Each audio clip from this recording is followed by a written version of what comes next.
Do you hear me? I hear you loud and clear. Let's jump right in and start with our first sentence for shadowing practice. Sentence 1, it's a beautiful day to go for a walk. It's a beautiful day to go for a walk. That was a really nice first try. You got the meaning perfectly. Just a tiny detail. The sentence is, it's a beautiful day to go for a walk. So let's try that one more time. It's a beautiful day to go for a walk. It's a beautiful day to go for a walk. Great job.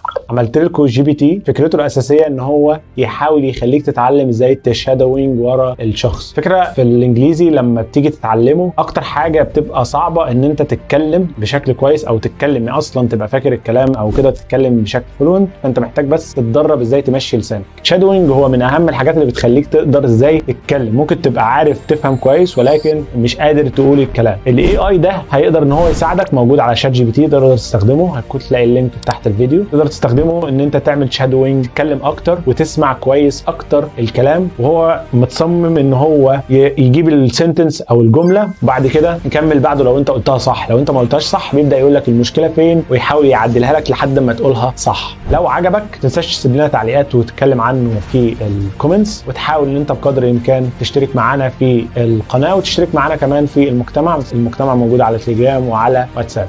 شكرا لك.